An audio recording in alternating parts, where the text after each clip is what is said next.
Tal como dijo Santiago, vamos a hablar de un tema y que creo que no nos pasa de moda, lo que es qué hacer cuando la trabeculectomía ha fallado. Esos son los conflictos de interés, por si se nombra alguno. Y bueno, como especialistas en glaucoma, sabemos que cuando hacemos una trabeculectomía, empieza un postoperatorio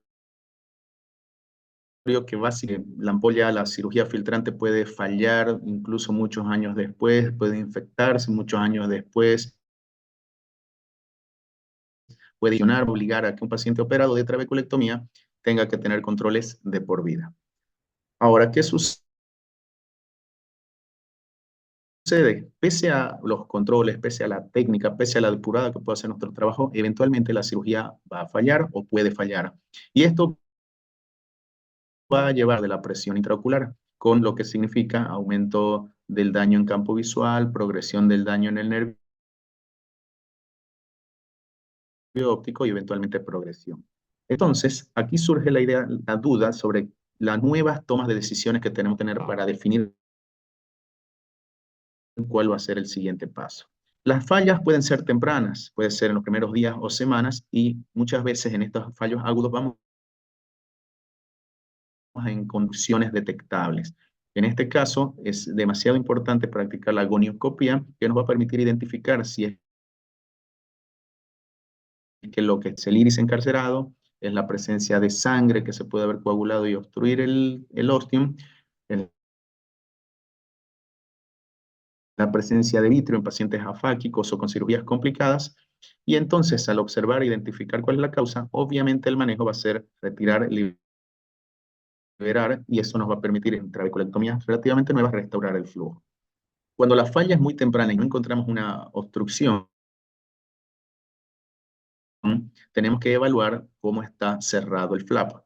Si el flap está muy apretado, eventualmente tendremos que pensar en hacer lo que es una suturolisis. Esa suturolisis por láser, o si hacemos cirugías liberables, se pueden hacer por cirugías liberables. Y también cuando uno tiene un poco más de experiencia, puede hacer, como se ve en el video, incluso en la misma lámpara de hendidura, liberar algún punto que veamos que está muy apretado, que está el flap muy cerrado, y levantar un poco el flap para poder obtener nuevamente flujo de salida y una ampolla. También el uso de masajes es bien importante cuando vemos que la trabeculectomía tiene tendencia a fallar. Esto lo hacemos obviamente en lámpara de hendidura también, no es necesario irnos más profundo. Pedimos al paciente que mire hacia arriba y ese masaje que hacemos de abajo hacia arriba, vemos cómo nos forma una ampolla en un paciente que está con una trabeculectomía que llega plana y con presiones un poquito altas. Es importante entender que las liberaciones de puntos y suturas pueden hacerse más adelante, pero los masajes tienen que ser en la fase aguda. Dice hasta 3 meses que puede tener efectividad si es que la trabeculectomía ha estado abierta, pero en realidad sería las primeras 2 semanas lo que hay que tratar de manejar. Ahora, las fallas tempranas se van a deber también a fibrosis, ¿no? Cuando son muy inflamados, como pacientes con uveitis, pacientes de glaucomas post-trauma, pacientes con glaucomas neovasculares o pacientes con enfermedad de superficie ocular muy severa.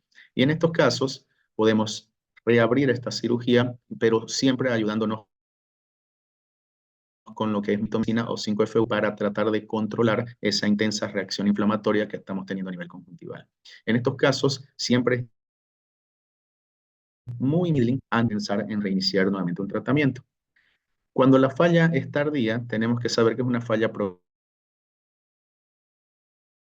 progresiva en el tiempo. Y esto significa que era una ampolla filtrante, una trabeculectomía que funcionó en algún momento y esta función ha ido reduciéndose hasta el punto que ya no está trabajando. En ese caso es muy importante identificar cuál va a ser el punto de la obstrucción, ya que esto puede deberse a una fibrosis del flap, ojos como es, básicamente ya planas, sin inflamación conjuntival, y eso se debe a que el flap está fibrosado. Fibrosis de la conjuntiva alrededor del flap, donde vamos a ver estas reacciones inflamatorias, vamos a ver estos vasos tortuosos y vamos a ver esa reacción del tejido que está cubriendo todo el flap y no deja que el humor acuoso salga hacia el espacio subconjuntival, o fibrosis a nivel de la cápsula de Tenon y la conjuntiva alrededor alrededor de la ampolla, lo que nos va a dar ampollas elevadas, bien localizadas, pero que están bien delimitadas, y esa delimitación hace que funcione como una doble cámara en la que la presión alta de la cámara anterior se transmite a la presión alta de la ampolla, ya que no hay hacia donde más haya un flujo de salida. Entonces, en estos casos es bien importante comprender lo que es el needling. El needling también se puede practicar en la lidura, pero es importante también hacerlo en quirófano probablemente para estar más cómodo. Lo que yo hago es una infiltración de mitomicina. Esta infiltración de mitomicina la hago alejada de lo que es el flap y la distribuyo para crear un espacio grande con todo lo que yo quiero que llegue a ser la ampolla. Y posteriormente lo entro con la aguja y fíjense cómo con movimientos laterales voy tratando de disecar esas zonas de fibrosis hasta obtener una ampolla con el tamaño que yo quiero. En este paso es bastante importante para el pronóstico saber que estamos dejando el ojo con una presión baja. O sea, actualmente ayuda mucho lo que es la tonometría de rebote que se puede hacer en el mismo quirófano, en la que al paciente después del needling se le toma la presión y encontrarlo con valores de menos de 10 nos da cierta garantía de que eso va a estar funcionando para el futuro. Ahora, para realizar el needling tenemos que evaluar primeramente si hay ampolla y las características de esta ampolla. Como dijimos, es ideal, muchos deben conocer este pequeño cuadrito de Javier Casiraghi, que las ampollas que tengan un elevado, localizados, con poca inflamación, con un color más blanco nacarado, van a ser las ampollas que tienen mejor evolución y al mismo tiempo también las que tendrían un mejor pronóstico para pensar en realizar un needling, a diferencia de ampollas que estén planas, muy rojas, vascularizadas y con tejido fibroso y más grueso en su interior. Pero muchas veces puede suceder que el examen de la biomicroscopía nos muestra áreas de fibrosis que se ven como zonas elevadas que simulan ampollas. Y en este caso nos ayuda mucho a identificar el grado de funcionamiento que tiene la ampolla o la trabeculectomía del UV. La evaluación de la trabeculectomía nos muestra 4 variables que son la reflectividad dentro de la ampolla, el tracto subescleral, la altura de la ampolla y la presencia de quistes. Sin embargo, en este caso, la presencia de ampolla ya significaría una indicación de needling, pero acá lo que queremos es evaluar presencia traqueal que nos permita saber que la trabeculectomía está funcionando a través del flap y la esclera y que el humor acuoso está llegando activa, entonces podemos pensar en hacer un needling para mejorar la función. Ahora, a veces, fallar de todas maneras. El cuadro que vamos a observar es que por medio de VM y clínica tenemos nuevamente inexistentes, fibrosis conjuntival y subconjuntival. La VM no nos va a mostrar presencia de trayecto intraescleral y vamos a observar tejidos hiperreflectivos ya cicatrizados y fibrosados en lo que sería el trayecto de la trabeculectomía. Y entonces tenemos que planificar otro tipo de proceso. Podemos iniciar medicación, sí puede ser que nos permita ganar un poco de tiempo, pero hay que entender que el tratamiento clínico no era suficiente y normalmente cuando una ampolla se obstruye y falla, la presión intraocular va a ser igual o mayor que lo que era el preoperatorio. Y además, muchos de estos pacientes también se decidió su cirugía porque tenían imposibilidad de cumplir el tratamiento, como ojos con enfermedad superficial, alergias o reacciones inflamatorias muy marcadas. Entonces, para decidir hacer una nueva trabeculectomía, podemos optar por dos opciones. Hacerla en el mismo lugar de la trabeculectomía, como muestra este video, en el que vamos levantando el flap, y acá estamos trabajando en lo que consideramos en primera instancia la posición óptima, al mínimo trauma intraocular, porque muchas veces no necesitamos siquiera hacer una nueva iridotomía periférica, y vamos a tener el resto de la conjuntiva conservada, lo que nos va a permitir eventualmente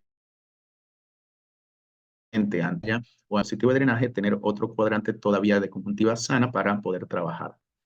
Y otras veces decidimos hacerlo en otro lugar. Eh, en este caso, es un paciente que tenemos una trabeculectomía y que trabajar con un área de fibrosis muy grande. Acá es más difícil hacer la disección porque vamos a encontrar bastante cicatriz, bastante fibrosis, bastante sangrado. Es difícil a veces encontrar el plano en el que tenemos que ir trabajando. Tenemos que ir con mucho más cuidado. Es común producir pequeños ojales conjuntivales como el que se ve ahí, pero también podemos llevarnos sorpresas como encontrar áreas de atrofia o defectos en la pared como se ve ahí, que obviamente nos asusta y tenemos que cerrar y ver por dónde vamos a volver a empezar. Si eventualmente logramos hacer una trabeculectomía en esas zonas fibrosadas, tenemos que entender que casi siempre vamos a tener retracción y falta de conjuntiva para un cierre completo y tenemos que ver cómo lo vamos a manejar, si son estructuras de descarga posteriores o laterales. Ahora, los datos que tenemos sobre hacer una nueva trabeculectomía en un paciente en el que ya falló, sabemos que, según estudios de Lassi Caprioli, vemos que cuando el paciente tiene edad juvenil, una necesidad temprana de suturólisis o needling, son factores de riesgo muy altos a una nueva falla. Sin embargo, hay muchos estudios que muestran que es efectiva y una buena opción, incluso en estudios a 60 meses con más de 75.6% de éxito de presiones de menos de 21 milímetros de mercurio. Entonces, es una opción que podemos pensar en manejar. Los dispositivos de drenaje, los estudios muestran buena efectividad según diferentes estudios a 1, 2 y 3 años, pero algo que hay que entender es que después del primer y segundo año, el uso de drogas en los dispositivos valvulados de AMET se va a duplicar en relación a una trabeculectomía. También el dato que el estudio TBT muestra un efecto similar entre un dispositivo de drenaje, en el caso no valvulado, con una nueva trabeculectomía a un año. Sin embargo, las trabeculectomías sí muestran menos medicación, menos necesidad de medicación, a las que un tubo va a tener presiones más estables y mucho menos riesgos de necesitar una reoperación, dar una hipotonía. Ahora, este estudio quería compartirles que es un estudio que está en revisión, que vamos a publicar con la Sociedad Latinoamericana de Glaucoma, en el que se puso en distintos escenarios a los oftalmólogos de la región y se les preguntó cuál sería su técnica de elección para una cirugía paciente con una trabeculectomía fallada. Y vemos que más de un tercio de los oftalmólogos responde que sería un dispositivo de drenaje por encima, en segundo lugar, de una nueva trabeculectomía. Y esto se relaciona bastante al estudio que hizo la Academia Americana de Glaucoma, en el que ellos ya lo van haciendo por 4 ediciones diferentes, en el que al principio su indicación de la mayoría de los oftalmólogos era una nueva trabeculectomía, perdón, con mitomicina, pero que con el paso de los años vemos cómo ha ido disminuyendo la indicación de una nueva trabeculectomía y ha ido aumentando lo que es una indicación de un dispositivo de drenaje. La otra opción que surge es la opción de realizar láser del cuerpo ciliar o una ciclofotocoagulación. Esto va a estar indicado en glaucomas con cirugías previas fallidas, pacientes normalmente con una mínima función visual y presión muy elevada, lo que puede ser también un ojo ciego doloroso, pacientes que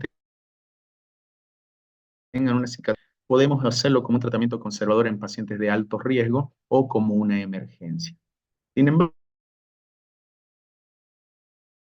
esto está en discusión ya que, según los estudios, existen amplios rangos de lo que se llama la tasa de éxito, que varía según el uso de energía, el tiempo de seguimiento y lo que cada investigador define como éxito. Y todos estos casos también tienen alta incidencia de retratamiento y cuando suceden, las complicaciones suelen ser muy serias. Ahora, también se puede realizar lo que es el láser de cuerpo ciliar en la tecnología menos agresiva, que es la micropulsada o el subciclo, según la tecnología que manejen, que normalmente va a presentar menos complicaciones y este tipo de técnica, al ser menos agresiva, tempranas. Sin embargo, tenemos que saber que la efectividad normalmente es limitada en el tiempo y es frecuente en los pacientes. Y también surge últimamente lo que son las cirugías mínimamente invasivas,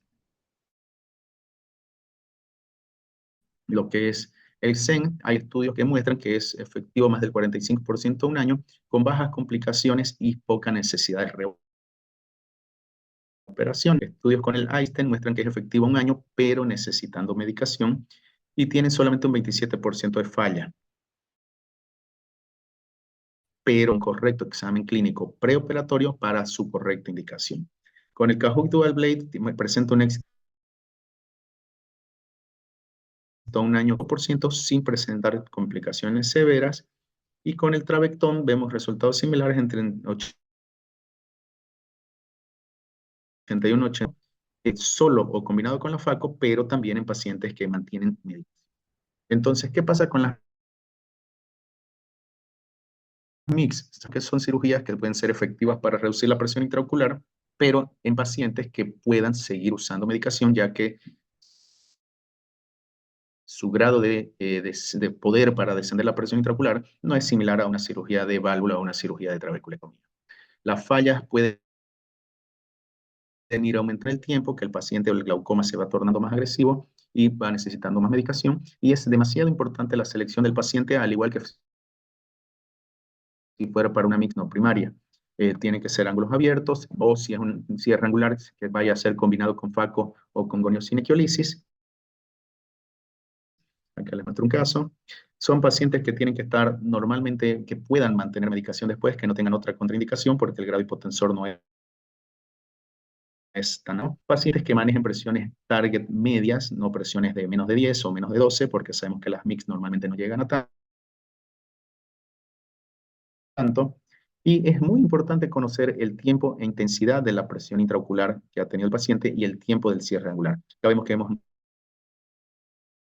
paciente de una sola fracción, se cierra la pupila y después se realizan los bolsillos de la cirugía de alta frecuencia. Tratamiento. Entonces, ¿por qué decíamos que es importante el tiempo y la intensidad de la presión intraocular? Porque en los canales colectores se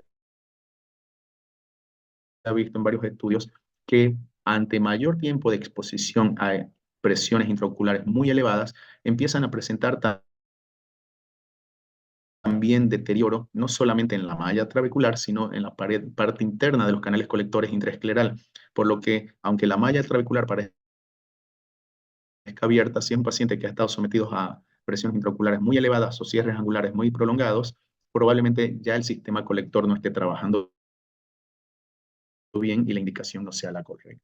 Entonces, cuando tenemos una trabeculectomía que falló, si el paciente tiene ampolla, sea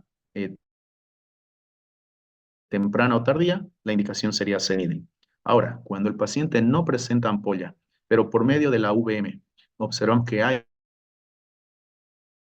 paso a realizar un needling o hacer una revisión de la ampolla, lo que implicaría hacer como una nueva cirugía. O no, el paciente tiene conjuntiva sana, hacemos una revisión de la ampolla o una nueva trave. Cuando no hay paso escleral PV local, es una nueva trave en otro sector o un dispositivo de drenaje. Y cuando no hay paso escleral y la conjuntiva está fibrosada de forma generalizada, si tenemos espacio posterior, colocar un dispositivo de drenaje y hacer una buena tunelización, o pensar en que es la termolisis. Ahora, cuando hay una alteración total del segmento anterior de la conjuntiva, la indicación probablemente más correcta sería la termólisis del cuerpo ciliar. Y cuando son pacientes con glaucomas no tan agresivos, que ya tuvieron una trave, pero tienen catarata o son pseudofáquicos, ahí podemos elegir en análisis una MIX, un láser subciclo, e incluso hasta podría entrar dentro de esa discusión lo que es el SLT. Entonces, ¿qué hay que considerar? Uno, ¿cuál es la presión objetivo que tiene nuestro paciente y cuál es la presión basal que tiene? Dependiendo de eso va a ser qué tan agresivo o qué tan invasivo tiene que ser el tratamiento que vamos a buscar. Evaluar los recursos que tiene el paciente, porque puede ser que le propongamos una válvula que ya le de pagarla, entonces tenemos que buscar qué es lo que realmente él va a poder hacer, porque normalmente van a ser casos que necesitan una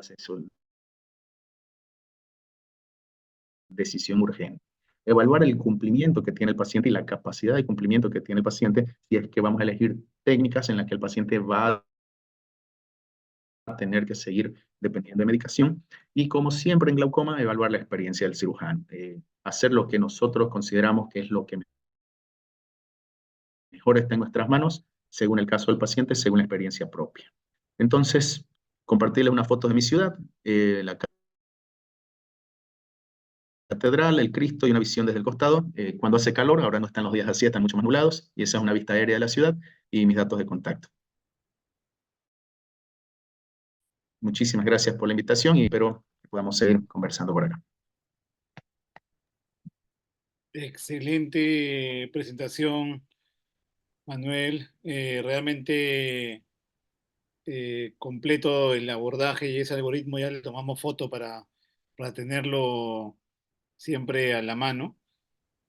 Por ahí ya están haciendo algunas preguntas en el chat. Igual está eh, Carlitos, Walter Sánchez conectado también, que van a ser mis comoderadores. Entonces yo quería ir al origen, antes de la, digamos, para empezar en orden. ¿Cuál es tu manejo preoperatorio y posoperatorio para prevenir, digamos, la fibrosis, ¿no? ¿Cómo manejas tu ampolla, cómo preparas tu ojo y qué indicación das, digamos, en el posoperatorio o qué recursos utilizas para justamente luchar contra la fibrosis, que es nuestro enemigo número uno de las trabeculectomías, ¿no? Bien, a ver, he tenido problemas en escucharte, se me está cortando un poco el internet, pero entiendo que me preguntas el manejo pre y postoperatorio para prevenir la fibrosis. Exactamente, sí, tienes ahí se está cortando un poquito tu Bueno, el preoperatorio comunicación. clínica. Voy a cortar un poco mi video para que no tenga que mandar video. Ahora probablemente ahí mejore. A ver, el manejo preoperatorio es obviamente la evaluación, evaluar los factores de riesgo a fibrosis que pueda tener el paciente, evaluar la superficie ocular, si es que el paciente ya viene con un tratamiento crónico de medicación, evaluar el tipo de glaucoma que tiene, si es un glaucoma de un cierre angular que ha estado mucho tiempo inflamado, si es un glaucoma neovascular que no tiene opción para hacer una válvula. Entonces, todos esos factores nos hacen saber que vamos a tener que pelear con la fibrosis. Yo trato de manejar con un poco de antiinflamatorios, algún AINE o algún antiinflamatorio suave como un loteprednol operatorio, como para prepararla esa conjuntiva a una mejor evolución. Algo que me gusta mucho usar en estos ojos que tienen mucha tendencia al sangrado o a la inflamación es el ácido tranexámico para prevenir el sangrado intraoperatorio. Después, tratar de estabilizar la superficie ocular con buena lubricación y durante la cirugía el uso de mitomicina básicamente ya es protocolo. Yo la uso en todos mis pacientes, excepto los que tengan altos riesgos de hipotonías, miopeas, es lo que siempre tratamos de prevenir, pero la mitomicina yo la uso, ya no la uso tampoco en esponjas, la uso inyectable alrededor de donde voy a trabajar, hacer un flap con la menor cauterización posible y dar los puntos no sueltos, pero tampoco que esté completamente cerrado. Y estar muy pendiente. Las primeras 2 semanas a los pacientes yo necesito estar viéndolos máximo día por medio, estar pendientes de empezar a hacer masajes apenas uno empieza a ver presiones un poquito más alperas, porque a veces uno dice, no, mañana pasa y llegas y en esos 2 días que no lo viste al paciente te llega con 35 y después ya es mucho más complicado. Y el manejo con corticoides tiene que ser bastante agresivo. Al menos al paciente yo le hago saber que va a estar usando corticoides mínimo unos 2 meses para saber que esa cirugía va a tener un largo plazo, ¿no? Gracias, Manuel José. Escuchamos todavía entrecortado. Eh, Bueno, José, te pediría que de repente veamos si podemos mejorar esa conexión. De repente, si sales y vuelves a conectarte para seguir con la ronda de preguntas, Mientras tanto, A ver, lo yo intento. voy a lanzar para hacer esta pausa, para cumplir con nuestro auspiciador del día, que no pudimos lanzar el video al inicio, y te doy esta pausita para ver si podemos mejorar esa conectividad. Adelante con el video auspiciador, por favor.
Bueno, muchas gracias. No lo veo a Manuel José conectado todavía.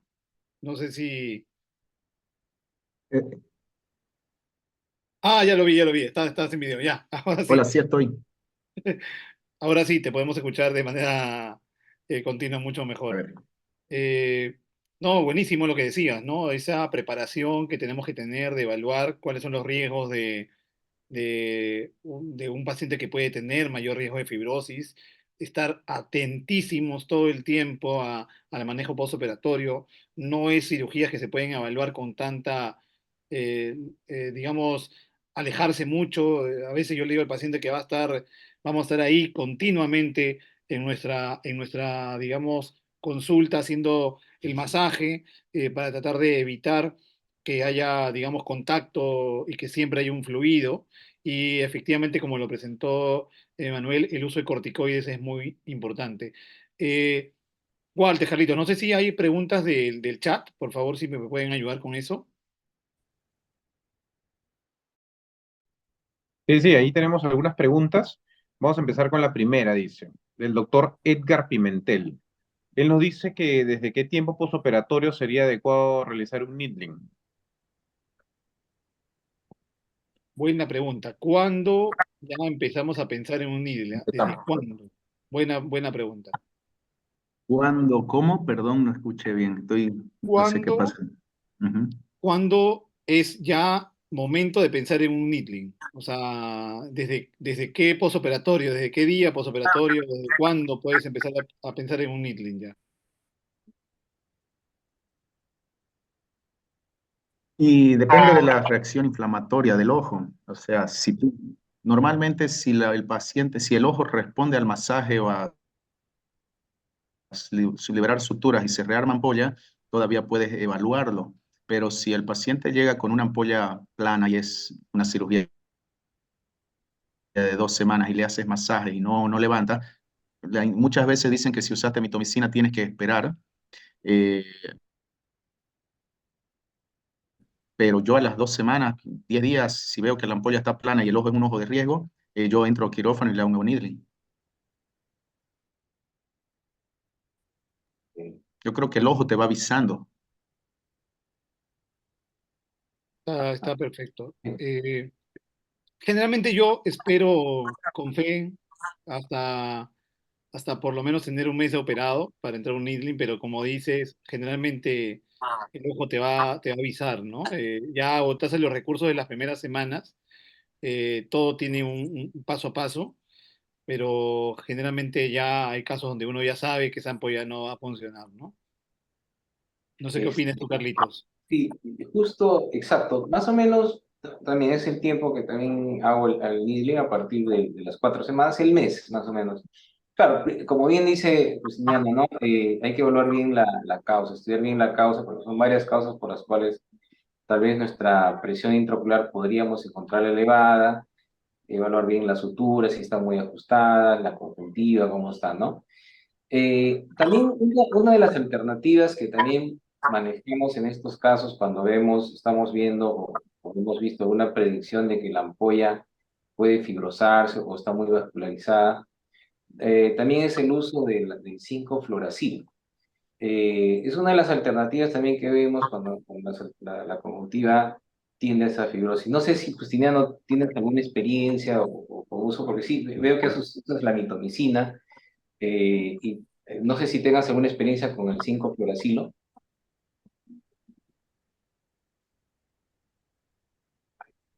En realidad,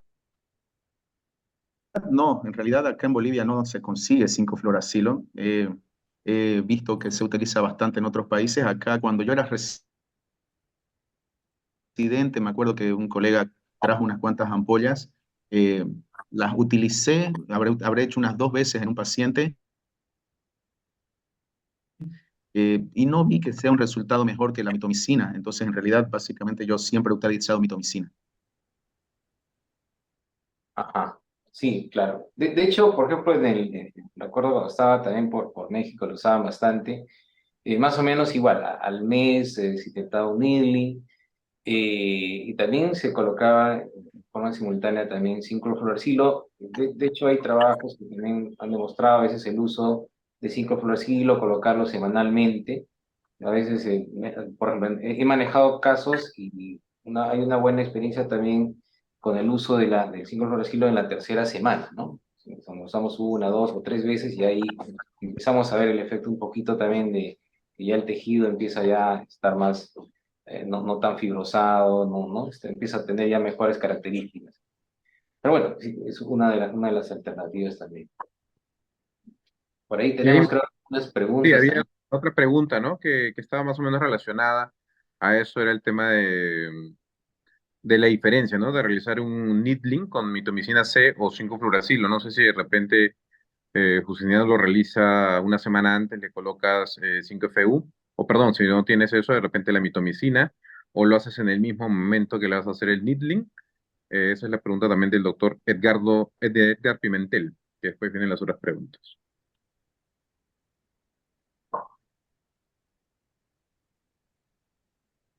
No sé si Lamentablemente Manuel. no estoy pudiendo escuchar bien preguntas, no sé.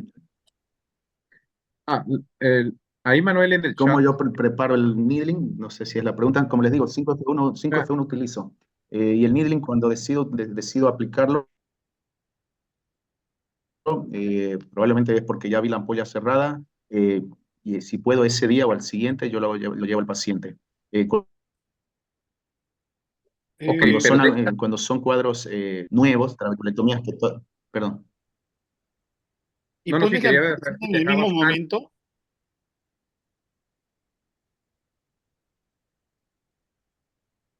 ¿La mitomicina la colocas en el mismo día, el mismo momento del needling, o tienes algún paso previo o días previos?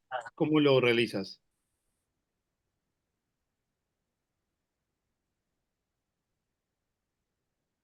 La Creo que es mitomicina en el mismo paso, en el mismo momento del needling. ok, perfecto. La otra pregunta dice, ¿qué número de needling o existe algún número de needlings que debas considerar como máximo? O dice que va a depender de la calidad de la ampolla, el doctor Juan Fran Segarra. Personalmente, yo a mis pacientes les ofrezco hasta 3, con una diferencia por lo menos unas 2 semanas entre cada uno. Si le hago un tercer needling y definitivamente no funciona, definitivamente tengo que tomar otra decisión. Ahora, no sé si les ha pasado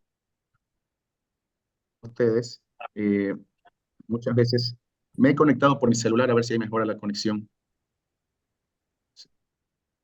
Parece que sí. Recording in progress. A ver, Sí, se te escucha mejor, Manuel.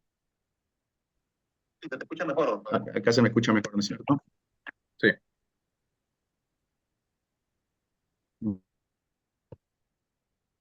Bien. Entonces, lo que estamos hablando era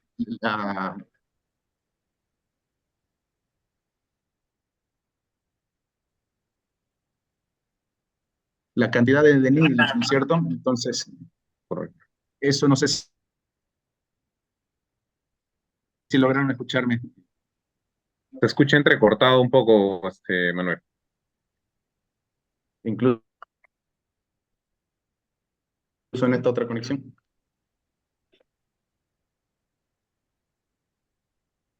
Sí, Manuel nos iba diciendo que él les ofrecía máximo 3 en su paciente, ¿verdad?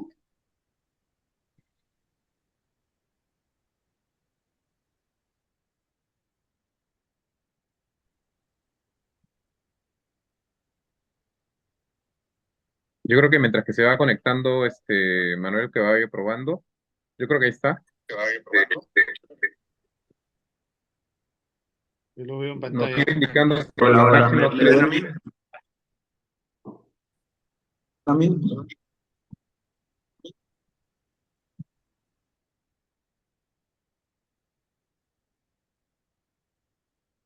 Hola, hola. mejor. ¿Cómo estás, Manuel? A ver si acercándome a la zona del router. Qué problema, van a disculpar. Ah, no te preocupes. Eh, ¿Cuál era la el, última pregunta? el meeting, Manuel, siempre en lámpara, en sala de operaciones, ¿cuáles son tus preferencias? El needling, a ver, se puede hacer de las dos formas. Lámpara de hendidura normalmente lo hago cuando veo que el paciente colabora y cuando no necesito ir muy profundo.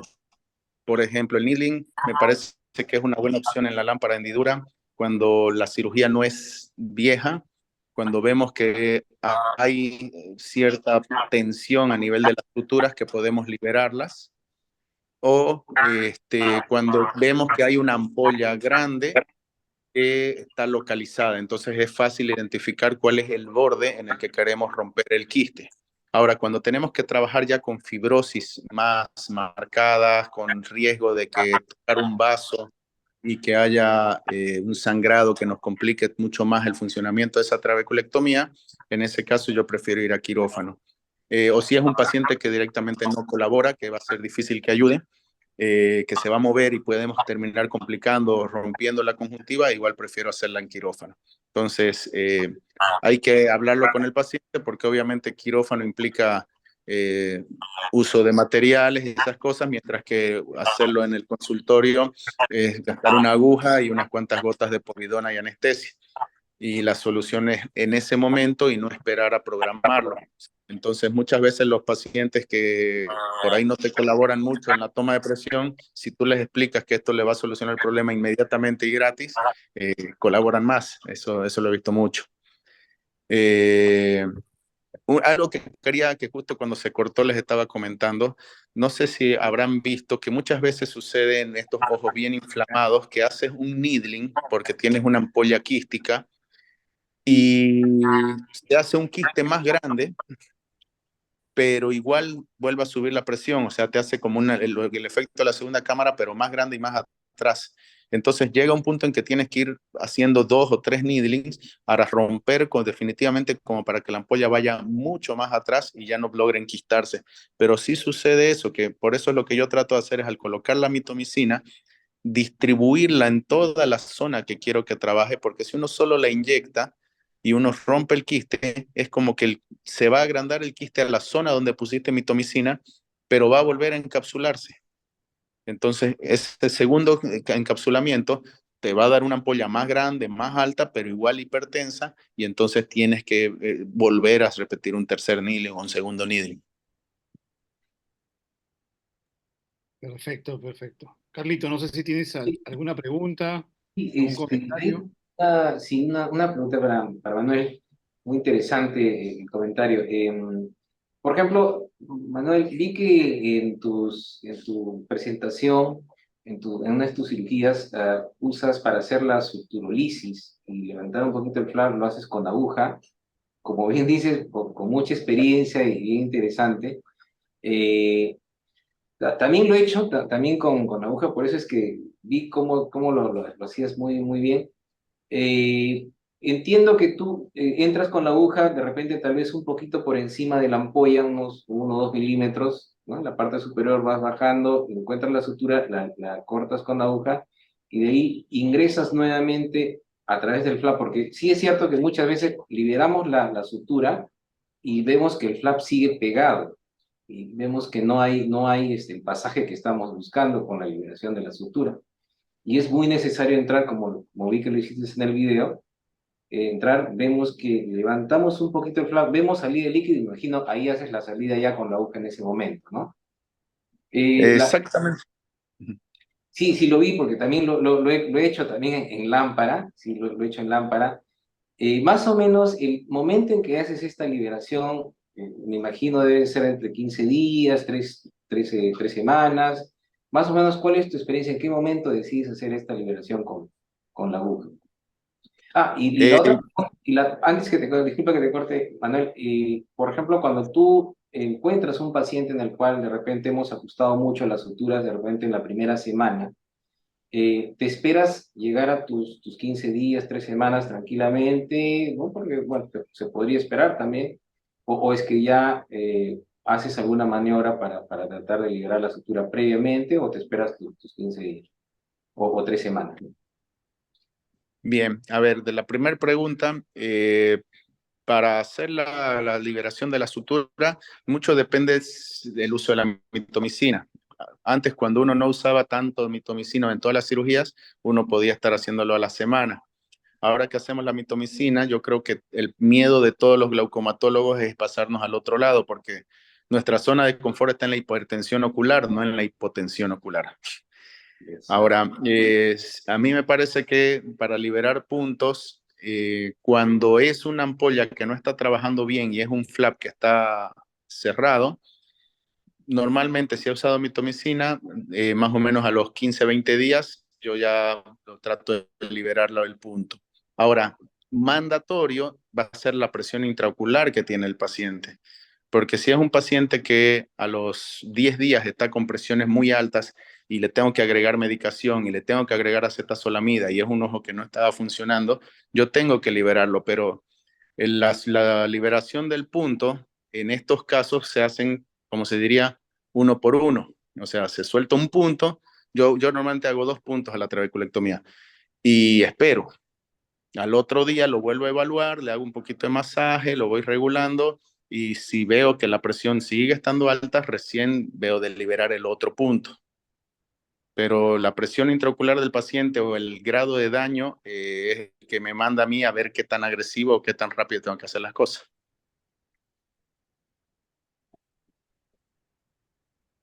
Manuel, ¿tienes alguna experiencia? ¿Has visto eh, esta, este needling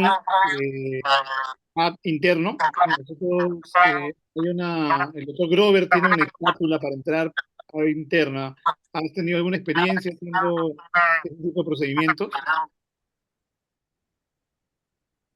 No, o sea, hacer un needling, irme hasta ampolla subconjuntival ab interna, no lo he hecho. Lo que sí, seguramente todos ustedes han hecho ab interno es cuando hay, por ejemplo, un iris herniado, una iridotomía que no está completamente abierta y que está obstruyendo. Entonces, en ese caso, sí, entro por cámara anterior con una agujita y lo libero. Pero hacer todo el needling desde adentro, eso no lo he hecho nunca. He visto también los procedimientos, pero creo que hay mucho más control desde afuera para volver a entrar. Y muchas veces veo que se indica cuando se hace el needling, se indica incluso entrar con la aguja hasta cámara anterior. A mí eso, y yo veo que se arma ampolla, no necesito entrar hasta cámara anterior, porque más bien cuando ya bajo mucho la presión intraocular, corro el riesgo de que me haya un flujo de sangre y hacer cierto grado de ifemia o lastimar las estructuras porque no estoy viendo y estoy entrando con una aguja, Y alguna vez a los que hacemos esto, les debe haber pasado a ustedes, me ha pasado a mí, que terminamos el needling y vemos un hilo de sangre que empieza a caer desde el ostium, y ahí empieza el miedo de cuándo va a parar, ¿no es cierto? Entonces, entrar sin ver hasta adentro no me gusta, entonces tampoco me gustaría desde adentro salir sin ver en qué plano estoy trabajando. Perdón, ahí justo confirmo también lo de Manuel, ¿no? Yo sí el labio interno sí lo he hecho, lo hago pero no a la primera. Como bien dices, primero trato de hacer un needling, si funciona, excelente, no hay necesidad de estar metiéndome a cámara anterior. Pero si ya veo que a la primera el needling trato de no formar ampolla y la presión no baja, ahí lo más probable es que el problema está en el flap y por lo tanto trato de entrar. No tengo la espátula de Gruber, pero lo trato de hacer o con un Drisdel o con una pincita de facofractura, bueno, una espátula de facofractura que tenemos, y trato de llegar hasta el borde del anillo y levantando el flap. Entonces, eso es lo que más o menos hago, pero no a la primera, como bien dices, porque tú puedes entrar a ciegas, comienza a sangrar y eso no sabes cuándo va a parar. Excelente. No sé si hay otra pregunta en el chat o hay alguna otra Hay una pregunta. pregunta que me pareció buena que decía, no hay el nombre del doctor, de Sayomi M210. Dice, buenas noches, la mitomicina subcutánea inyectada. ¿Cuánto tiempo de exposición y qué concentración están usando por ahí? Tiempo de exposición, la inyectamos y se queda ahí, ¿no? O sea, no la retiramos. Y la concentración, ahorita no le puedo dar el dato exacto, normalmente ya tengo con mi enfermera, pero lo que se usaba normalmente para las esponjas, eso está diluido a la mitad. Ok. Si no me equivoco es 0.02, que es lo que utilizamos para inyectable, y 0.4 para las esponjas. Sí. Es correcto, ¿no? Esa es la concentración que yo también utilizo, que es la concentración, digamos, inyectada, porque muchas veces está diluida con la anestesia, ¿verdad? La diluyes con Exacto. anestesia. Entonces está obviamente diluida dos veces, digamos, ¿no? Esa es la concentración que se puede utilizar. ¿Cuánto esperas al momento que pones la mitomicina para comenzar tu procedimiento? ¿Te tomas una pausa? Por lo ¿Esperas un menos, poco? por lo menos 15 a 20 minutos. Normalmente lo que hago es pasarlo al paciente al quirófano, le inyecto la mitomicina o le inyecto la mitomicina en el quirófano al lado que no tiene microscopio, o lo inyecto en el consultorio, me voy, hago otra cirugía y recién lo paso al paciente. Entonces, 20 minutos es un tiempo como para que eso se disperse bien, se empape bien y recién hacer el procedimiento. Manuel, perdón, una pregunta. ¿Y has tratado de hacerlo de repente el minuto o 2 minutos? ¿Y te ha ido de repente no tan bien como cuando esperas 15 minutos, 20? Lo que me ha pasado cuando lo he hecho muy inmediatamente es que me pasa eso, de que se encapsula como en un segundo quiste más atrás. O sea, como al no darle tiempo que se diluya y que se reparta completamente, entonces me forma como un segundo quiste y tengo que volver a entrar. Entonces me he dado cuenta que cuando lo dejo que eso se diluya, que empape, que tome una gran zona de conjuntiva,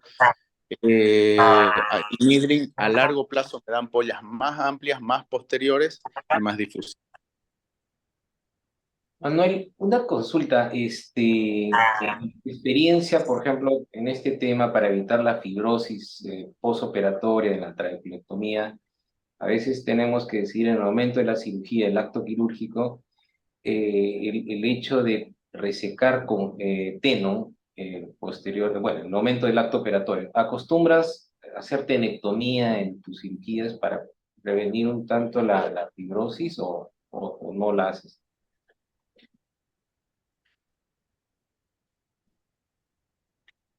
No, en trabeculectomía nunca hago tenectomía.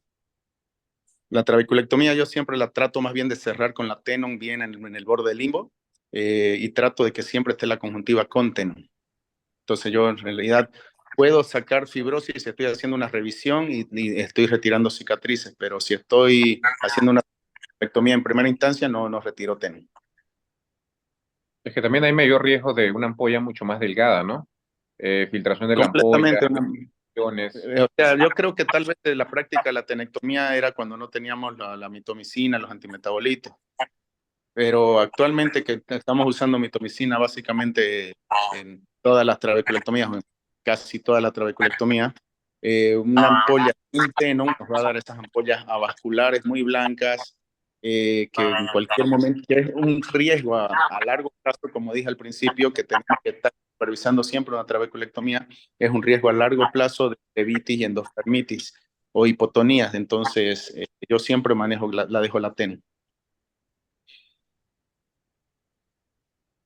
Perfecto. Hasta, Y en hasta para el cierre, es un cierre mucho más hermético cuando cerramos conjuntiva con Tenon, dos planos, que son conjuntiva sola, que hay más riesgo de que nos haga un ojal o que el hilo traccione un poquito y sea un punto de Seidel que sea después muy difícil de cerrar. ahí sería fabuloso tener las agujas sin cortes laterales, ¿no? Las que son solo... Las circulares, ¿no? Pero finales, ¿las tienen disponibles allá en Bolivia? No, no, acá tenemos las normales 10-0, no, No, biseladas. esa es la que puede cortar. ¿Y cuál es tu flap favorito o el que empezaste y ahora usas o has modificado un flap? Y yo la trabeculectomía creo que siempre ha sido el flap rectangular, más o menos de 3x3, 3x4. Mi incisión a nivel del ángulo del trabeculado externo es con la cuchilleta 15 grados, sacar el trabeculado con el punch. Eventualmente, si no tengo un Kelly Punch a mano, sacarlo con cortes laterales y una tijera vanas. Y no he cambiado mucho la cirugía. Lo que ha ido cambiando, a veces he ido poco a poco, ha sido la forma de cierre, que antes usaba más tratar de cerrar conjuntiva. Ahora me preocupo mucho de aproximarla a la Tenon al borde, dar mis dos puntos laterales y un punto colchonero central bastante fuerte y evaluar la hermeticidad. Si yo armo ampolla y no tengo filtración, con eso me quedo tranquilo. Si que trato de armar ampolla y veo filtración, entonces trato de fortalecer la sutura donde veo la debilidad, ¿no? Perfecto. Y una pregunta, Manuel. ¿Qué o cómo le aconsejas o les enseñas a tus pacientes a hacerse ellos mismos los masajes? ¿Y cada cuánto tiempo se los aconsejas? Los masajes normalmente trato que no lo hagan los pacientes. Al menos si es muy pronta la cirugía, si es la primera semana, las primeras 2 semanas, trato de que ellos no lo hagan el paciente. El paciente lo hago yo, lo hago ir 2 veces al día, pero me encargo yo de verlo. Obviamente, por suerte, en mi ciudad las distancias no son tan grandes como las que tienen ustedes, entonces muchas veces el paciente sí puede asistir en la mañana y en la tarde al consultorio para que se le hagan los masajes. Cuando ya yo le puedo indicar al paciente hacerle el masaje, es cuando ya es retirado puntos, o sea, cuando ya tengo herida cerrada. Entonces ya no tengo el riesgo que el paciente se suelte un punto, que haga unas hipotonías muy severas. Entonces ahí yo le explico al paciente y normalmente lo que yo hago es tratar de que haya también un familiar que vea cómo yo le hago el masaje al paciente y después yo le hago al familiar el masaje, como para que él gradúe la tensión o la forma en la que va a manejarse. Y entonces ahí yo he visto que hay buenos resultados y dependiendo de la trabeculectomía o la presión, se puede indicar que lo hagan el masaje cada 3 horas junto con la aplicación de las gotas o 2 veces al día, si es que con eso estás regulando, pero es muy raro que tenga que pedirle al familiar que haga el masaje. Yo creo que si una trabeculectomía depende así completamente de masajes, que no va a estar realmente funcionando y en esos casos es preferible hacer algo más. O sea. Perfecto. ¿Alguna pregunta ahí de Santi o Carlitos? Porque tengo otra más, ¿ah? Ha estado apuntando todas sus preguntas de hace una semana. Ya las han notado, es una lista de 40 preguntas. Bueno. Yo creo que Termina siendo más interesante las preguntas. no, yo habitualmente hago el masaje, pero también tengo pacientes donde les encargo hacerse ellos. Finalmente yo hago mi masaje de arriba a abajo, en la parte superior, ¿no? O sea, paciente mirándose abajo y aprieto por detrás del flap, la conjuntiva. Pero en el caso de cuando le enseño al paciente, le enseño al revés, ¿no? Que presione de abajo hacia arriba, ¿no? Le digo que apriete unos segundos, le enseño en el consultorio a hacerse el masaje, pero efectivamente hay un riesgo de que termine con una cámara plana, que apriete muy fuerte, que manipule. Entonces, me aseguro que el paciente aprenda bien, pero no es habitual que se lo encargue al paciente, ¿no? Generalmente prefiero hacerlo yo. Sí, eso depende. Por ejemplo, a mis pacientes les indico, cuando quiero de repente tratar de mantener el flujo completo o he apretado mucho el punto, que se hagan los masajes. Como mi gran profesor Juan Camilo Parra hace unos masajes al nervio óptico. O sea, una cosa, porque él hacía watertight, ¿no? Decía, la trae de esa watertight. Lo ponía watertight y claro, las presiones a veces altas, ¿no? Con el dedo del profe, que el dedo índice era como un dedo pulgar, ese dedo alcanzaba a masajear el nervio óptico, salía y la presión estaba en 7 y así se quedaba. O sea, es algo que bueno, ¿no? Yo he tratado de dejar de hacer tanto masaje a los pacientes y esa era la otra pregunta que tenía para ti. ¿Qué opinas de dejar como llorando la trabeculectomía con mínimo flujo al momento de secar? ¿Qué opinas de las hipotonías? Hace un tiempo leí un artículo que en algunos pacientes, no exactamente hipotonía, pero presiones por debajo de 10, habían mejores resultados de las ampollas. ¿Qué opinas o qué experiencia has tenido de repente con alguno de esos pacientes que han bajado más de lo normal la presión? Sin maculopatías, definitivamente. Oh, claro. Yo creo que el objetivo de toda trabeculectomía sería tener las presiones lo más bajo posible. Y yo trato de tener al postoperatorio al día 1 presiones de 8. O sea, eso para mí es la presión que más me gusta cuando la veo al otro día, que no me está haciendo riesgos de hipotonía, pero al mismo tiempo me está haciendo una buena ampolla y una buena filtración. Entonces yo sí siempre trato de que primero, cuando cierro el flap, tratar de ver que algo está saliendo de humor acuoso, o sea, una pequeña resumación de humor acuoso a través de los hilos, a través del flap, por debajo del flap, y posteriormente cierro la conjuntiva y pruebo ya que se forme una ampolla a través de la paracentesis con solución, ¿no? Pero mi objetivo siempre es presiones lo más baja posible. Lo mismo el needling. Puede ser que forme ampolla el needling, le mido la presión 18, no me gusta. O sea, porque ese paciente al otro día va a estar 24. Entonces, el needling yo trato de que se haga una ampolla muy grande y voy abriendo el paso, porque a veces lo que pasó es por ahí el grosor de la aguja. Y ese momento te arma una ampolla, pero no lograste abrir mucho más la fibrosis y esa pequeña apertura que hiciste en ese momento al otro día va a estar cerrada y hasta más fibrosada.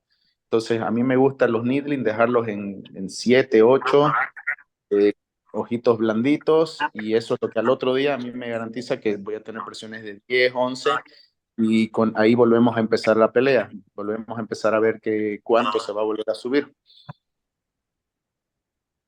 Manuel, una preguntita. ¿Y usas, cuando haces tus trabeculectomías, viscoelástico en cámara anterior no la consideras? Eh, Muy rara vez, la verdad, he utilizado viscoelástico. O sea, por ejemplo, pacientes de ojos ciegos que tienen cristalino, ante el riesgo de que me haga una talamia, sí les he dejado un poco de viscoelástico, pero muy poco. Lo dejo como que a nivel del ostium, digamos que un cuarto de la cámara con algo de viscoelástico, pero es para evitar cuando son fáquicos que el cristalino me toque córnea y me lleva a una descompensación diferente. Pero haciendo una trabeculectomía normal, un paciente pseudofáquico, normalmente no utilizo viscoelástico. Y si tengo sangrado, para mí es mucho más cómodo usar el aire, ¿no? Perfecto. Y cuando haces el ostium, cuando creas por ejemplo, yo en ese momento, a mí sí ya me acostumbré, antes en la formación solo poníamos aire, pero ya después de eso yo comencé a poner metilcelulosa en cámara anterior para que el ostium no me cree esos pliegues o trate de bajar muy bruscamente la presión o se vaya ¿cómo se dice?, aplanar toda la cámara, ¿no? Entonces, yo ya me acostumbré a eso y bueno, y también le dejo, después de haber terminado, un poco de metilcelulosa en la ampolla para tratar de que quede despegada todavía por lo menos hasta el día siguiente. Claro, es que, a ver, la trabeculectomía, yo creo que lo interesante de hablar de trabeculectomía es que somos millones de oftalmólogos, glaucomatólogos y creo que nadie la hace igual y todos obtenemos buenos resultados, ¿no es cierto? Eh, eh, como te decía, yo muy rara vez coloco viscoelástico. He visto, me han comentado y es muy válida la opción de colocar viscoelástico en la ampolla y colocar viscoelástico en la cámara. Eh, pero también me ha pasado que dejo viscoelástico y es como 2 días comente se limpia. Entonces, a mí me ha sido siempre más cómodo dejar solamente con una cosa, con solución, ¿cierto? Eso es cierto. Ahora, sí existe el riesgo y para eso yo creo que es tan importante el paso de la paracentesis. Una hipotonía masiva, esas cosas es si el ojo estaba hipertenso y no lo hipotensaste antes de hacer la elóstimas, antes de entrar a cámara. Entonces la paracentesis a veces por ahí uno no la toma como un paso importante, pero en trabeculectomía, después cuando uno termina y dice, ay, me olvidé hacer la paracentesis con el ojo ya hipotónico, es más difícil de hacer. Efectivamente, ¿no? Hay una verdad que ha dicho Manuel Justiniano y es que todos hacemos las traves. Y la descompresión brusca también es Sí. no hizo la- Exacto. Bueno, yo creo que por ahí, Y eso es lo interesante, porque en estas charlas uno encuentra tips que a lo mejor uno los adopta y a veces le funcionan, a veces no. Eso está buenísimo. bueno, Manuel Justiniano, creo que ha sido una charla muy buena, a pesar de algunos baches por ahí en la conectividad que siempre son parte de estos gajes de los webinars. Hemos disfrutado mucho tu charla. No sé si Carlitos o Walter quieren dar un último comentario, alguna última pregunta así cortita, no sé, algo que tengan que decir. No, Me, que- simplemente me quedan agradecer 40 minutos. a Manuel por su extraordinaria charla, nos ha refrescado varios tips, pasos de la trabeculectomía, sobre todo en estos casos cuando tenemos una trabeculectomía que nos avisa que está en vías de falla o por ahí ha fallado. Nos has ilustrado bastante bien en esta parte que es muy importante del manejo posoperatorio, ya los especialistas en glaucoma que entramos a tallar ahí, ¿no? No, te quería felicitar nada más por tu charla y por ahí siempre esperamos tenerte por aquí, por las charlas para tener de tu presencia, siempre aprender algo más. No, Manuel, yo también, muchas gracias, excelente charla, No excelente más. presentación. Y como decía hace poco en el artículo el doctor Paul Singh acerca de la trabeculectomía, debe sobrevivir. Y es algo que es cierto, ¿no? Las trabeculectomías no deben morir, las trabeculectomías deben de enseñarse en toda escuela de residencia, en toda escuela de fellow, y todo glaucomatólogo definitivamente debe de saber hacer una trabeculectomía. Y como dices, agarrar tips de cada uno, de todos, y formar tu propia técnica, y la mejor técnica es la que mejor resultados te da.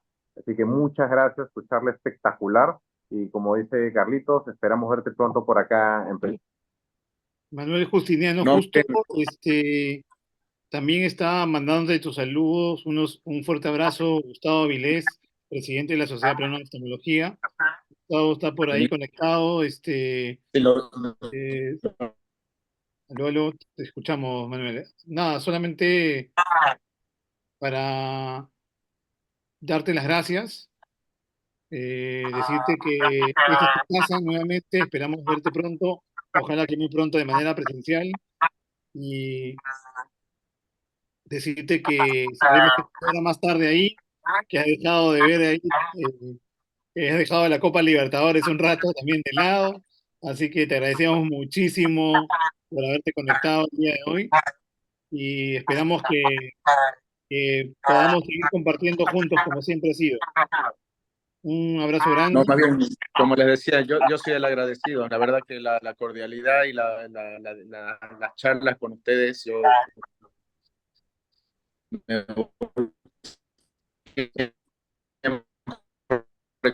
con algo aprendido, países que tenemos la sociedad todavía en crecimiento. Entonces, agradecerles por la invitación y obviamente la invitación está, que también sería un gusto pronto poder recibirlos acá en mi ciudad. Por supuesto. Muchísimas gracias.